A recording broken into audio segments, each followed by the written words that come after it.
and welcome to the SciFirst MovieTalk episode. So, in this episode, I will be discussing the 1997 science fiction sequel, The Lost World, Jurassic Park, as directed by, by Steven Spielberg, following the first film in the series, 1993's Jurassic Park. This movie is actually based on, loosely, once again, on Michael Crichton's sequel to his novel for the first film, or that the first film was based on, Jurassic Park, this time entitled as the film The Lost World. The book did indeed come first, again, following a lot of fan pressure for a sequel to be penned. The film then, of course, naturally followed from the success of Jurassic Park. Unlike the first film, I know I have read the Lost World novel, but I can't remember any of it, so I can't comment on how close, or of course not so, the movie is to the book. As always, any comments in this respect are always welcome. The premise of the movie continues the simple ideals of the first movie. The park featured in the first film has long since been abandoned. However, we learn that there is a second island nearby to that in the first film. Isla Sorna, where the dinosaurs were actually created, and that they have been living there without interference from humans since the island was abandoned. However, InGen, the corporation behind Jurassic Park, now under the helm of John Hammond's nephew Peter Ludlow, as played by Alice Howard, wants to exploit the dinosaurs once again, this time with a plan to bring them to the mainland for display. John Hammond, as played once again by Richard Attenborough, now recognises the animals' rights to live undisturbed and not as showpieces for humans to gawk at, and so sends a team to document the animals in their natural habitat to raise awareness of their existence and keep them in preservation on the island. Jeff Goldblum reprises his character, mathematician Dr. Ian Malcolm, from the first movie, and is the only one of the main cast from the first movie to return, biding Richard Attenborough and Ariana Richards and Joseph Mazzello, who played Lex and Tim respectively in the first movie, but they only have a very brief on-screen time really here. Malcolm is one of the team members sent to document the dinosaurs on the island. However, he learns that his current girlfriend, paleontologist Sarah Harding, as played by Julianne Moore, is already on the island, and then so turns the mission from an expedition to a rescue. This is, however, made ever the more complicated due to the presence of a second team under the control of Ludlow, who are there to capture the animals, and it's also made more difficult the fact that Malcolm's daughter, Kelly Curtis, as played by Vanessa Lee Chester, has also stowed away to the island, wanting to spend more time with her dad. Amongst many others, the film also features Vince Vaughn, interestingly in a non-comedy role, and Richard Schiff as part of John Hammond's team, and Pete Postlethwaite as a big game hunter, leading InGen's team with darker motives.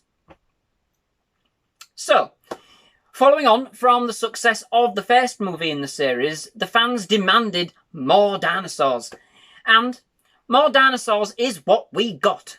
Although, yet again, the bulk of the action does revolve around the two show stealers from the original, the Velociraptors, but to a lesser extent this time around, and the T-Rex, which in The Lost World gets a lot more screen time and a bigger piece of the pie.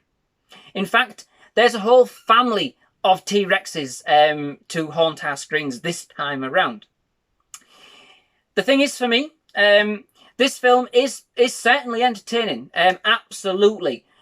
But in the shadow of the original, any sequel was going to be a tall order to live up to, and the awe and the spectacle that had kind of preceded it, for me, it just seemed more rushed.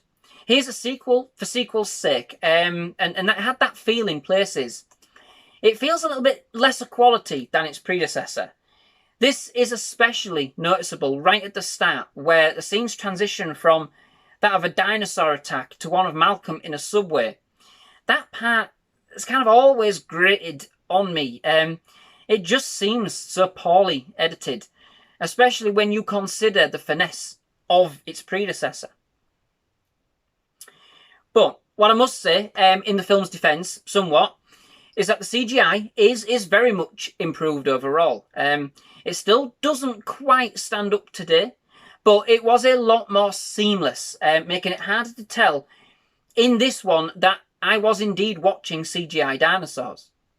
The animatronics are still very, very impressive, with even more close-up shots, especially of the T-Rex, which remains as formidable as ever.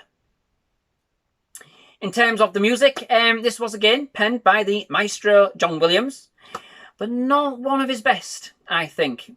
He had opted not to use the theme he had produced for the original Jurassic Park, and instead opted for a brand new theme, designed to convey the more action-orientated themes of the film. Big mistake, in my opinion.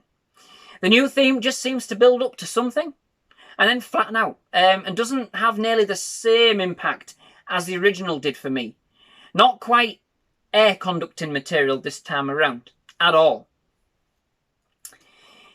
I do seem like I am knocking the film quite a bit, but I do, don't I? But and I shouldn't really give the wrong impression.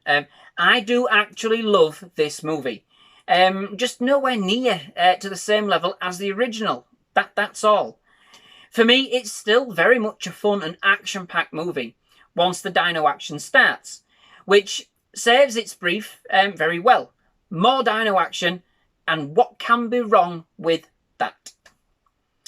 Of course, unless this is your first outing in the Jurassic Park franchise, the awe and the wonder of the dinosaurs has, of course, worn off for the audience. Although the filmmakers, they do try to make us feel that again, it just never really rises to the occasion in this respect. Instead, this time around, they do try and wow us with the might of these creatures, their resilience, and really, in their own way, how loving and quite intelligent that they are. And in this, as I stated earlier, the T-Rex, and we have both a ma and a pa in this one, so double the peril, have some amazingly awesome scenes in this movie, and take centre stage throughout. This time around, they are not so much out for a quick feast, but in actual fact are powered by their nurturing instinct to protect their young, much to everybody's surprise, painting them much less as monsters in this one, albeit they are very scary still. The characters are interesting, once again, and with Jeff Goldblum reprising his role as the jittery mathematician Ian Malcolm, it does breed some familiarity that I do think is needed here to ascertain the film as part of the Jurassic Park series. He's pretty much the same as always, but for me, the standout roles have to go to the newcomers to the series, Julianne Moore and Pete Postlethwaite. Julianne Moore plays a somewhat grittier version of Dr. Ellie Statler from the first movie, if you like, but with a lot more pep. The character was hardy enough to venture onto the island ahead of the main team and managed to survive. Well, of course, up to the point that we meet her and the rest of the team arrive. No, she handles herself very well, and apart from Malcolm wrapping her up in cotton wool, let's not forget that his reservations stem from actually wearing that I've been chased by a T-Rex shirt. There is not one joke aimed at women I didn't find. She does command respect amongst other characters, which pretty much, all bar one other, are pretty much all male. Additionally, I did like the fact that although she was in a relationship with Malcolm, this was never showcased on screen. There were no lovey-dovey moments, no kisses, no cuddles. She didn't have to be defined by the relationship. And the filmmakers did a real good job at showing that. She was staying on the island, come what may. And you've just got to love Pete Postlethwaite in this movie. He, of course, plays a character that you're going to love to hate, especially from an animal rights perspective. He is, of course, a hunter, but he plays the part perfectly. A pure, no-nonsense character. And for this, regardless of his ethics, but he does have his own version of a moral code, he commands a real presence on screen when he's there. To finish, I'm probably going to go in a direction you probably don't think I'm going to go in. I'm going to be quite controversial, I think, from what I have heard other people say about this movie over the years. And that is, I'm going to say that I did actually quite like the end sequence where the T-Rex is running rampage through San Diego. You know, it's something different from the first movie. Okay, it does seem to be like it's tagged on a little bit, but it's great to see the T-Rex rampaging through our world. There's even homage paid to the Godzilla movies, which I absolutely loved. If but cheesy, you know, I thought it was a lovely touch, but cheesy. All that was missing to some extent was some roller skates and a pack of Chewits. But no, it is a great film for me. And honestly, where else were they going to take the movie to be different at that time, but to have a dinosaur loose on our streets, out of its natural habitat? The scene when a little boy is waking up and his parents, or wakes up his parents because there's a dinosaur in the garden. Again, cheesy, but priceless at the same time. So overall, yeah, an absolutely great film. Okay, so not quite as much as its predecessor, perhaps not as groundbreaking, but full of action and some great suspenseful moments at the very least. And certainly once the dino action starts. In this instance, you are actually rooting for the dinosaurs to give as much as they get, and for the poachers to get their just desserts. So, that brings me to the end of this episode. Thank you very much for watching. I do hope you've enjoyed it. If you have, please leave a like, and please do hit that subscribe button for obviously more movie reviews, more trailer reactions, and more other movie related content. Most of all, we've loved having you. I do hope you've enjoyed it, as I say. But yeah, please do come back for more, and would love having you. Yeah, thank you, and goodbye.